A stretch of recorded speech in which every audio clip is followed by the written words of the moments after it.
Thank you very much, Jan. That was a very intimidating way of introducing us. I promise you that this panel will be the only Cuban panel in history that doesn't go over time limits.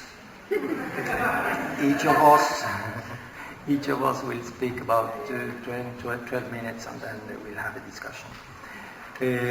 I thank you all for challenging the nice weather outside, and I am very proud to present an outstanding panel here. But before I will say some words, it is my contention that countries that are deeply adversarial, like the United States and Cuba, can engage in civilized discussions.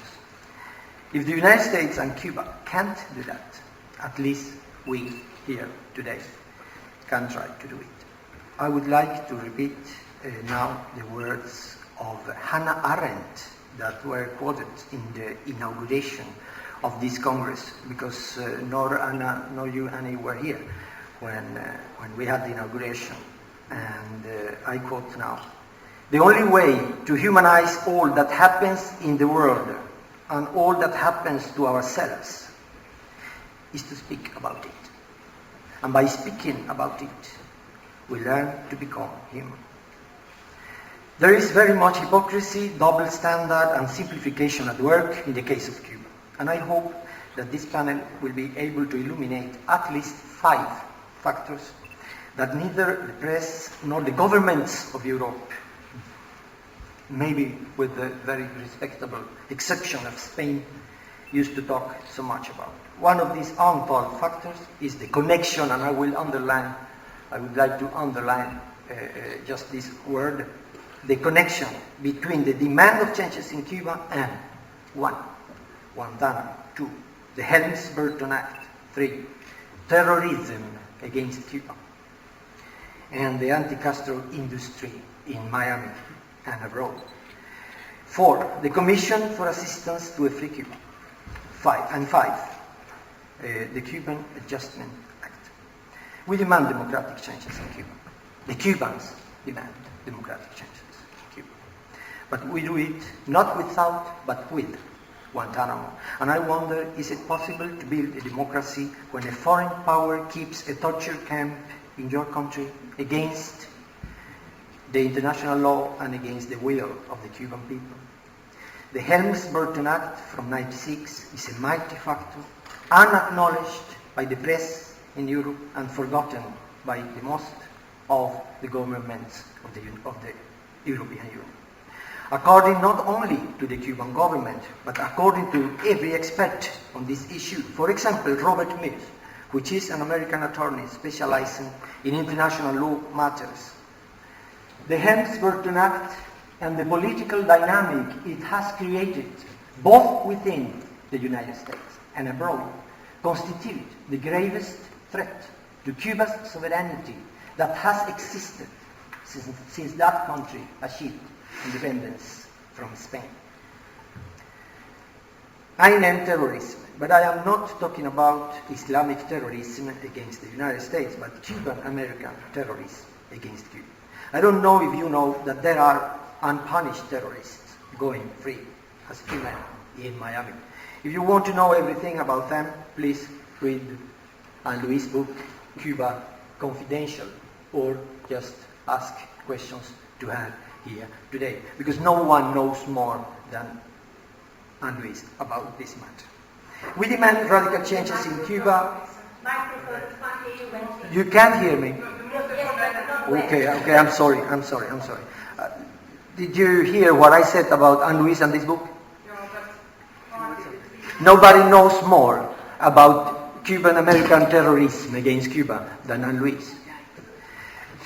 So read please this book, Cuba Confidential. I name this of terrorism, but we demand radical changes in Cuba in spite of the so-called Commission for Assistance to a Free Cuba, which exhaustively codifies how the government of Cuba will be toppled. It punishes even the Cuban-American community, violating family values and creating more bitterness and division among Cubans. The Commission for Assistance to a Free Cuba stipulates, for example, that there will be an American coordinator for the Cuban transition to democracy.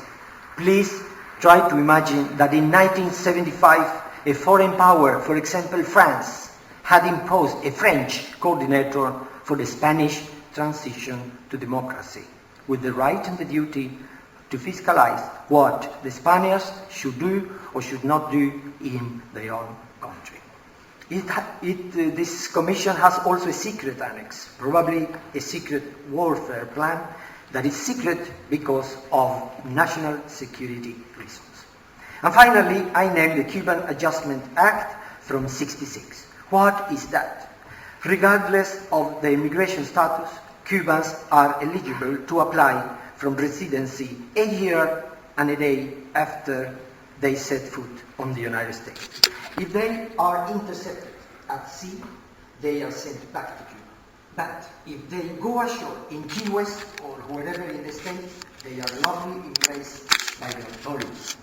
If you happen to be Haitian or Mexican or from Guatemala, okay, then there is no mercy for you. Between Mexico and the United States, there is a wall, but in the Strait of Florida, this law encourages trafficking with human beings. The secret war against Cuba is the story of a major American failure. That secret war corrupted American institutions in ways that it occasioned the destruction of 2 presidencies.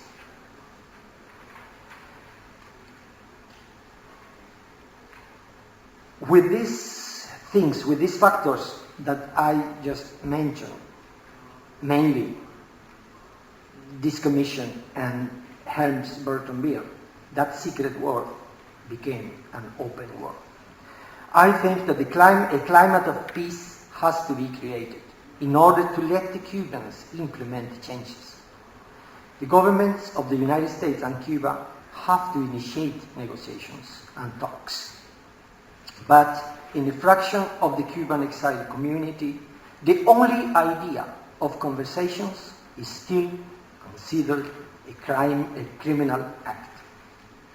That this undeclared war has persisted for almost 50 years is a testimony more to passion for vengeance than to any love of democracy or prosperity.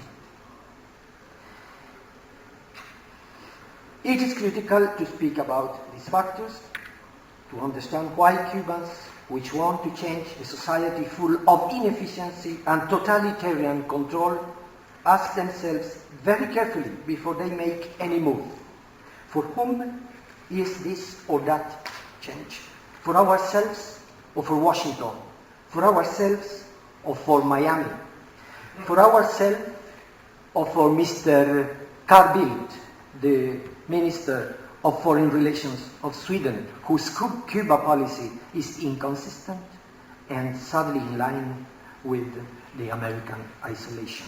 As a Swede, I say this with deep sorrow.